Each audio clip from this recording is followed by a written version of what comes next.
यहाँ के जो है ना मैक्सिमम अगर औरतों को देखा जाए तो वो मेकअप बिल्कुल भी नहीं करते, मेकअप नहीं करते। हमारे कैलाश इलाके बहुत सुकून की जगह है और टूरिज्म के बारे में ये कहना चाहूँगा कि वो कम आया करे।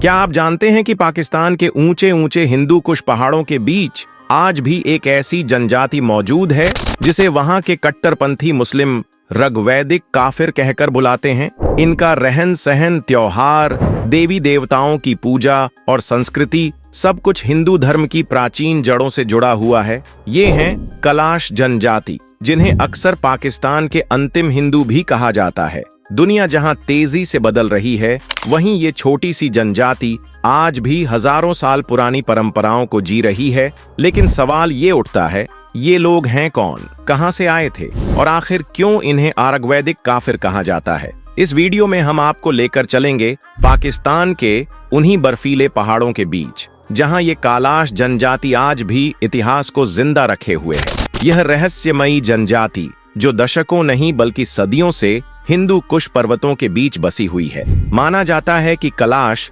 जनजाति की परंपराएं और जीवन शैली भारत के प्राचीन हिंदू धर्म की मान्यताओं से मिलती जुलती हैं। उनके त्योहार, देवी देवताओं में आस्था, पहनावा और समाज की संरचना सब कुछ वैदिक परंपराओं से प्रेरित लगता है। लेकिन सबसे बड़ा सवाल ये है, इनकी शुरुआत कब और कैसे हुई? कलश लोगों के बारे में एक प्रमुख मान्यता यह भी है कि वे सिकंदर महान के वंशज हो सकते हैं।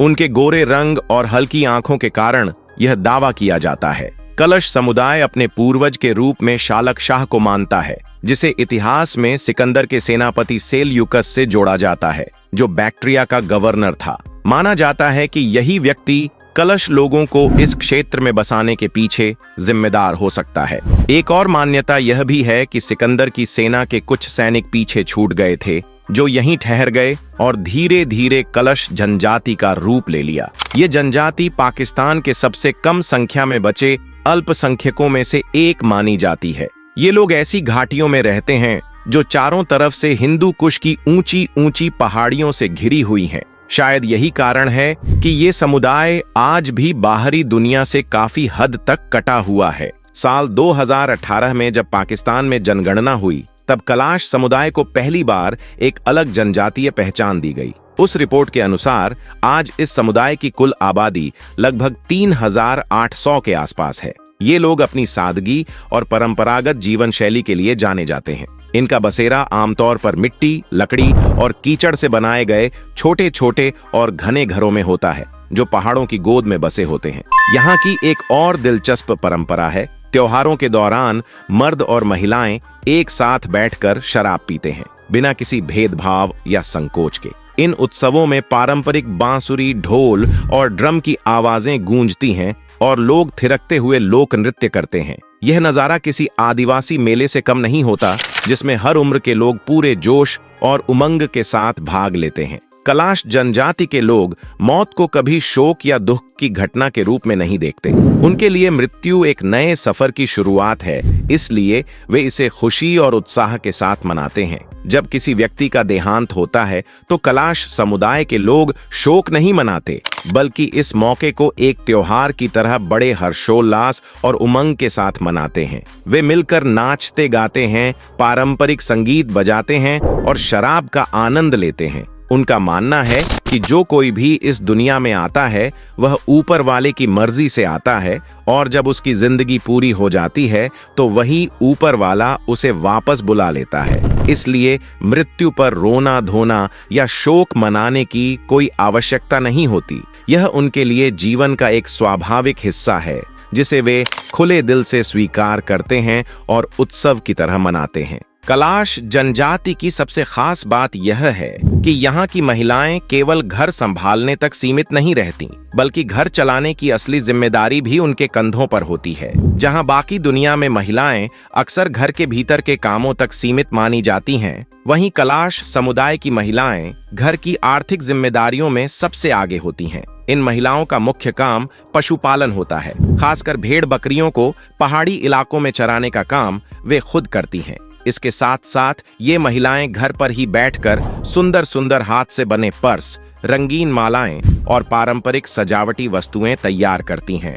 उनके बनाए हुए ये हस्तशिल्प के सामान बाद में समुदाय के पुरुष स्थानीय बाजारों में जाकर बेचते हैं। इस तरह यहाँ की महिलाएं परिवार की आर्थिक रीढ़ होती हैं। सिर्फ मेहनत में ही नहीं बल्कि सजने संवरने में भी ये महिलाएं काफी आगे होती हैं। वे श्रृंगार को एक सांस्कृतिक परंपरा मानती हैं। खासकर उनके सिर पर पहनी जाने वाली पारंपरिक काली टोपी, जिसे मनोहर कढ़ाई और रंगीन मोतियों से सजाया जाता है, उनकी पहचान बन चुकी है। इसके अलावा वे अपने गले में पत्थरों और मोतियों से बनी सुंदर मालाएं पहनती हैं, जो उनके लोक वेशभूषा का एक अहम हिस्सा है। कलाश जनजाति की एक खास बात जो बाकी पाकिस्तान से इसे अलग बनाती है, वो है यहाँ की महिलाओं को मिलने वाली सामाजिक स्वतंत्रता।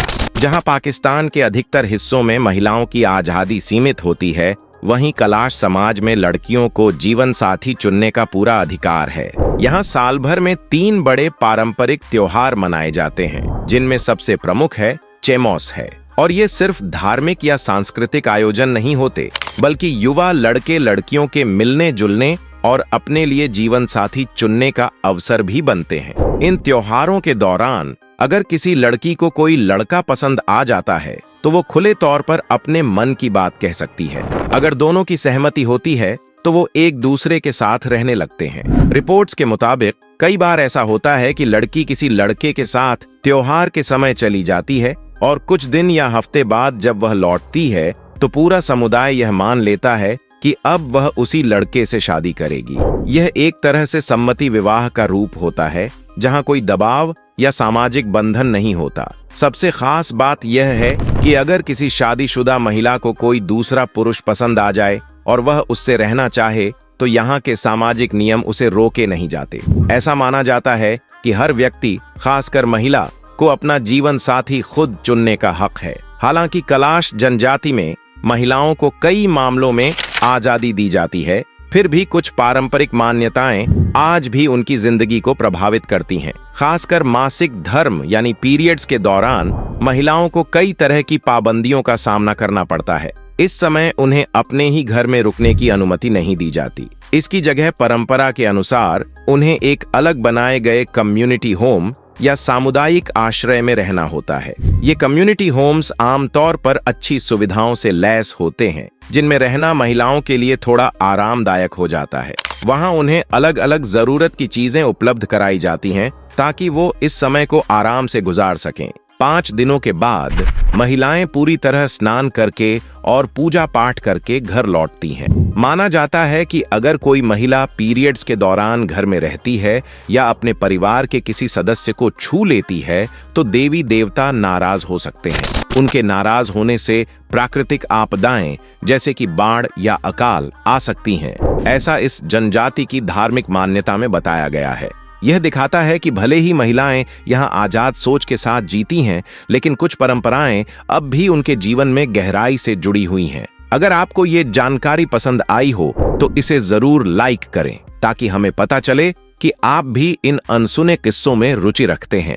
और अगर आप ऐसे ही दिल को छू लेने वाले कंटेंट को मिस नहीं करना चाहते तो सब्सक्राइब जरूर करिएगा। आपके एक क्लिक से हमारी आवाज और भी दूर तक जाएगी। फिर मिलते हैं एक नई कहानी के साथ। तब तक के लिए जय सनातन, जय संस्कृति।